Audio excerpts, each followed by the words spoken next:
કે જે તરસ્યા હોય તે મારી પાસે આવે અને મારી પાસેથી પીએ, તાકી તેમના પેટમાંથી જીવતા પાણીની નદીઓ વહી નીકળે. હાલેલુયા. એની પાછળ કેટલા રહસ્યમય બાબતો, પરમેશ્વરનો પ્રેમ છુપાયેલો છે કે જે કોઈ પ્રભુની પાસે આવે છે, પ્રભુને મળવાને માટે, પ્રભુને શોધવાને માટે, પ્રભુને જોવા માટે, પ્રભુની સાથે વાતો કરવાને માટે જ્યારે તે પ્રભુની પાસે દોડતો આવે છે, ત્યારે પરમેશ્વરના વચન એવું કહે છે કે તે તૃપ્ત થયા વગર પાછો જશે નહીં. હાલેલુયા. એના મનમાં સંતુષ્ટિ થશે, એને સંતોષ થશે. જે તરસની સાથે પ્રભુની પાસે દોડીને આવશે, પ્રભુ વચન તે કહેશે કે તે તૃપ્ત થઈને જશે. સમાધાન એને મળશે, એને સમાધાન પ્રાપ્ત થશે કે હા, હું પ્રભુની પાસે ગયો કે ગઈ, પ્રભુની સંગતિની અંદર ગઈ, મેં મેં વિચાર લઈને ગઈ, આ આશા લઈને હું ગયો, યા પછી મેં પ્રભુની પાસે માંગ્યું, અને તે આપણે જ્યારે મળે છે ત્યારે આપણને એવું લાગે છે કે હા, મેં પ્રભુની પાસે માંગ્યું અને પ્રભુએ મને આપ્યું. હાલેલુયા. આપણે શું જોઈએ છે તે પ્રભુની પાસે આપણે માંગવાનું છે. મેં શુક્રવારે કોઈ નાનકડી સંગતિમાં કંઈ થોડી બહેનો આ જગ્યા પર આવી હતી, અને મેં એક નાનકડો સંદેશ, એક સાક્ષી આપી હતી કે બેન પોતાના પરિવારને માટે એવી રીતે પ્રાર્થના કરતી, આંસુની સાથે પ્રાર્થના કરતી હતી, અને આખરે એણે પોતાના પરિવારને જીવી લીધું, પ્રાર્થના દ્વારા જીવી લીધું. હાલેલુયા. અને આપણે પણ એવી રીતે પ્રાર્થનાની સાથે આપણા પરિવારને, આપણા બાળકોને આપણે જીતવાના છે. અને માટે પ્રિય મારા વહાલાઓ, આપણે એક એવો વ્યક્તિ છે જેના વિશે હું વારંવાર, મને બહુ ગમે છે, ખબર નહીં તમને ગમે છે કે નહીં ગમે, પણ પવિત્ર શાસ્ત્ર બાઇબલની અંદર એક એવો વ્યક્તિ છે કે જે પ્રભુની પાસે પ્રભુને શોધતો આવે છે, અને જ્યારે પ્રભુની પાસે આવે છે ત્યારે એ પ્રભુને જોવાને માટે, યા પછી પ્રભુને મળવાને માટે આવે છે, શોધતો આવે છે.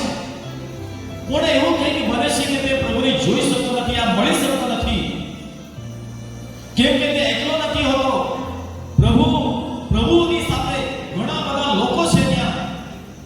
અને પ્રિય મારા વહાલાઓ, બાઇબલની અંદર એવું લખવામાં આવ્યું છે કે તે માણસ જ્યારે પ્રભુ ઈસુ ખ્રિસ્તને મળવાને માટે આવે છે અને નથી મળી શકતો, ત્યારે પ્રિયો તે નાસીપાસ નથી થતો. હાલેલુયા. તે નિરાશ નથી થતો, નાસીપાસ નથી થતો. જ્યારે તે સંવાદ કરશે, પ્રભુને મારે મળવું છે, મારે એને મળવું છે, મારી મુલાકાત થવી જોઈએ, પણ જ્યારે આવે છે ત્યારે તે પ્રભુની સાથે મુલાકાત નથી કરી શકતો, તે એને જોઈ શકતો નથી, એની મુલાકાત નથી કરી શકતો, પણ એનો પ્રયત્ન તે નાખી દેતો નથી. એનો પ્રયાસ, એનો જે પ્રયત્નો છે તેને તે મૂકી દેતો નથી. તે એના પ્રયત્નની અંદર તે મચ્ચો રહેશે, એનો પ્રયત્ન સતત એને ચાલુ રાખે છે. મારે ગમે તે હિસાબે પ્રભુને મળવું છે, અને મારે મળવું છે, મારે એને મળવું છે, મારે એની સાથે વાતો કરવી છે, મને જરૂર છે પ્રભુ ઈસુની, અને મારે એને મળ્યા વગર મારે ઘરે નથી જવું. એ આવે છે ખરો, પણ એ પ્રભુની સાથે મુલાકાત નથી કરી શકતો. અને ત્યાર પછી પણ પ્રિય, એણે પોતાના જીવનની અંદર, પોતાના મનમાં પ્રભુને મળવાની જે ઈચ્છા હતી તે તીવ્ર બનાવી. મારે પ્રભુને મળવું છે, એ ઈચ્છાએ તેનામાં તીવ્રતા ઉત્પન્ન કરી. એ આવ્યો એક નાની ઝડપથી, એક નાની ગતિથી આવ્યો, પણ જ્યારે એ નથી મળી શક્યો પ્રભુને, ત્યારે એણે ઝડપ વધારી, એની દોડની અંદર એણે સ્પીડને વધારી. હાલેલુયા. અને ત્યાર પછી એણે પ્રયત્ન ચાલુ રાખ્યો, એણે સ્પીડ વધારી દીધી, અને પ્રભુને એણે જોવાને માટે પ્રયત્નો ચાલુ રાખ્યા. આખરે એણે પ્રભુ ઈસુ ખ્રિસ્તને જોયો. હાલેલુયા. પ્રભુ ઈસુ ખ્રિસ્તને એણે જોયો, પોતાની આંખોથી જોયું, અને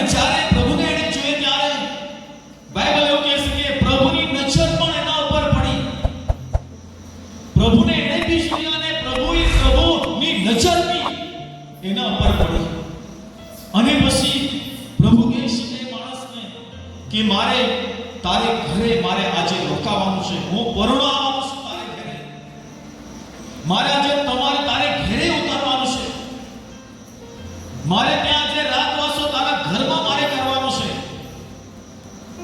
એનો આનંદનો બેડો પાર નહીં હતો પ્રિયો, એનો આનંદ એટલો બધો વધી ગયો. એ આનંદની સાથે પ્રભુ ઈસુ ખ્રિસ્તને પોતાના ઘરમાં લઈ જાય છે, એની સેવા ચાકરી કરે છે, એની પરણાગાત કરે છે, અને કઈ કેટલી વાતો પ્રભુ એની સાથે શેર કરે છે. બાઇબલ એવું કહે છે જ્યારે પ્રભુ ઈસુ એના જીવનની અંદર આવ્યો ત્યારે એનું જીવન બદલાઈ ગયું. હાલેલુયા. એના જીવનની અંદર બદલાવ આવ્યું. શા માટે? એણે પ્રયાસ કર્યો, મારે ઈસુને મળવું છે, મારે એને જોવું છે, મારે એને મળ્યા વગર મારે આજે બિલકુલ મારા ઘરે જવાનું નથી, એવી ઈચ્છા એને દર્શાવી. જે રીતે આપણે યોહાનનો પત્ર, યોહાન લખી સુવાર્તા 7 અધ્યાય 35મી 37મી કલમની અંદર જે તરસ્યું હોય તે મારી પાસે આવે, તેના પેટમાંથી તે મારી પાસે આવીને પીએ, તાકી તેના પેટમાંથી જીવતા પાણીની નદીઓ વહી નીકળે. હાલેલુયા. અને એ રીતે જ એ માણસ પ્રભુ ઈસુ ખ્રિસ્તને પાસે ગયો. 37મી કલમની અંદર લખવામાં આવ્યું છે આ વાત. 37 અને 38મી કલમ યોહાન 7 અધ્યાય. હાલેલુયા.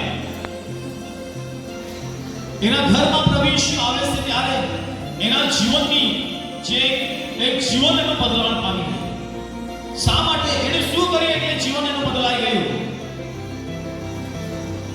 એણે ઘણા બધા લોકો એના ઘરમાં હતા, પ્રભુ ઈસુ હતા, એના શિષ્યો હતા, ઘણા બધા લોકો હતા, એના કુટુંબી લોકો હતા, એના ભળેલા લોકો ત્યાં હશે.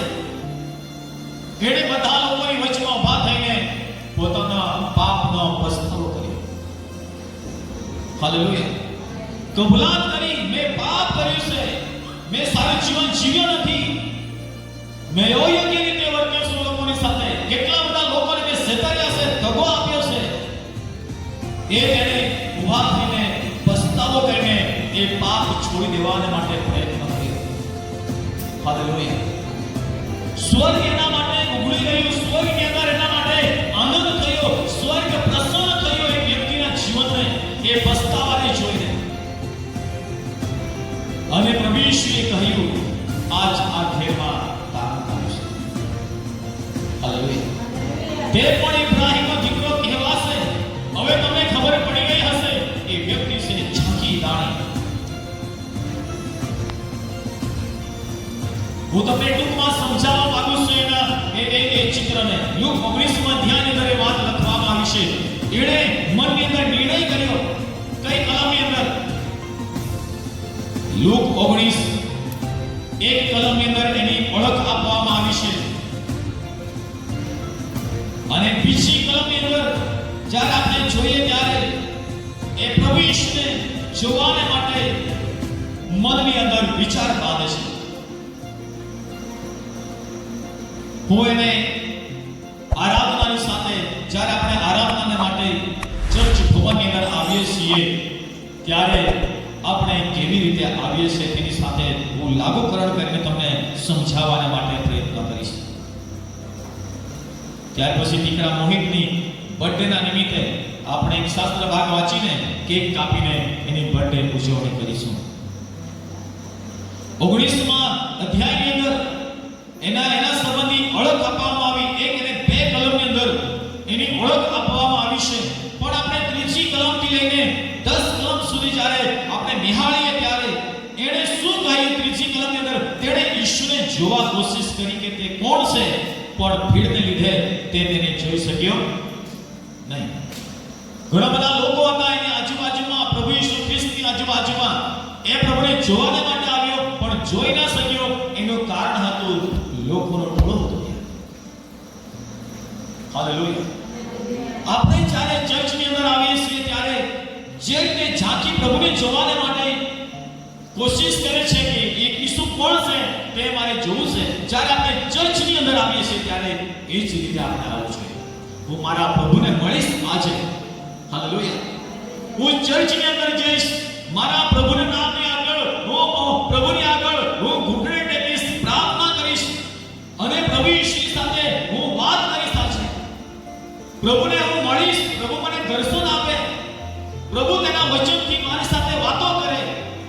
મારી આશા પરિપૂર્ણ કરવામાં આવે એવી ઈચ્છા લઈને આપણે ચર્ચની અંદર આવવું જોઈએ.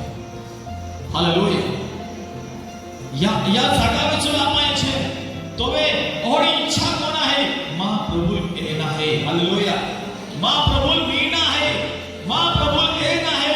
मां ने तो गोड कोना छे, मां हृदयની ઈચ્છા જે પૂરી હોવાનું છે, માની યોગ્ય વચન આજ પીડાનું છે અને દેવ મામાએ ઉઠી આવ્યું છે ત્યાં આજ તો માવે થોડી દે અને અહીં